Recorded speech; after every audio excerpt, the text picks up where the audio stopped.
এর জন্য আজকে টিফিন বানাবো। আমি পটেটো স্যান্ডউইচ করব, সেই জন্য অল্প একটু তেল দিলাম। তেলের মধ্যে একটা ছোট সাইজের পেঁয়াজ কুচি আর একটা কাঁচা লঙ্কা কুচি দিলাম। পেঁয়াজ কাঁচা লঙ্কাটা ভালো করে ভেজে নেব। ভাজা হয়ে গেছে। 1 চা চামচের 4 ভাগের 1 ভাগ আদা রসুন বাটা দিয়ে দিলাম।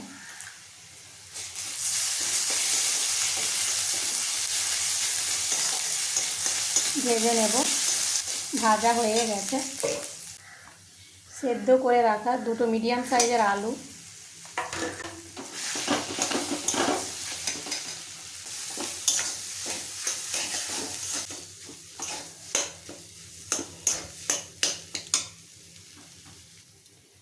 পরিমাণ মতো নুন, 1 চিমটি হলুদ গুঁড়ো, 1 চা চামচের 4 ভাগের 1 ভাগ জিরে গুঁড়ো, 1 চিমটি লঙ্কার গুঁড়ো দিলাম। যেহেতু আমি মেয়ের জন্য বানাচ্ছি সেজন্য ঝালটা কম দিচ্ছি, আপনারা আপনাদের টেস্ট মতো ঝাল দিয়ে দেবেন। ভাজতে থাকবো। অল্প একটু চাট মশলা দিয়ে দেব আর ধনেপাতা কুচি। ভালো করে মিশিয়ে নেব। আলুর পুর তৈরি হয়ে গেছে। এখন ফ্লেমটা অফ করে দেব। ফ্রাইং প্যান বসিয়েছি। প্যানের মধ্যে পাউরুটিগুলো দিয়ে দেবো একদিকটা সেকার জন্য। আমি এখানে পাউরুটির সাইডগুলো কেটে নিয়েছি। একদিকটা সেকা হয়ে গেছে, আমি উল্টে দেব। অল্প অল্প সস দিয়ে দেব। সবগুলোর মধ্যে সস মাখানো হয়ে গেছে। যে আলুর পুরটা বানিয়ে রেখেছিলাম সেটা দিয়ে দেব।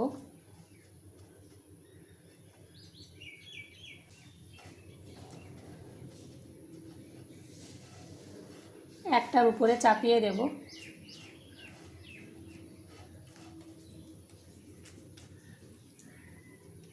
এখন অল্প একটু তেল দিয়ে 2 দিক ভালো করে ভেজে নেব। উল্টে দিলাম।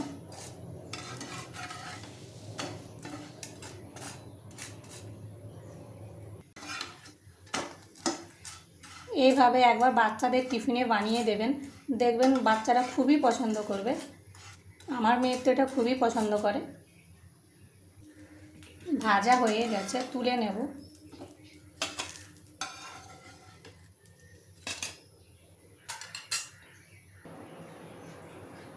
এখন আমি কেটে নেব। দেখতেই পাচ্ছেন কতটা ক্রিস্পি হয়েছে উপরটা।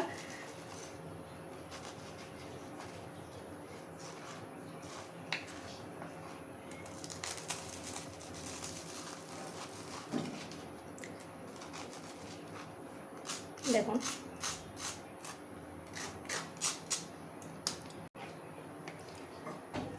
আমি এখন টিফিন বক্সের মধ্যে নিয়ে নেব।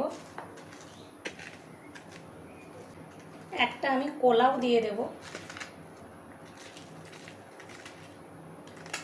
কলাটা আমি ধুয়ে ভালো করে দিয়েছি।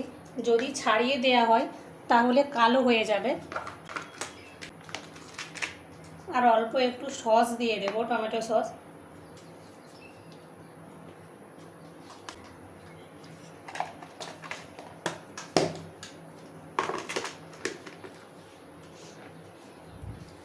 Tiffin box ready.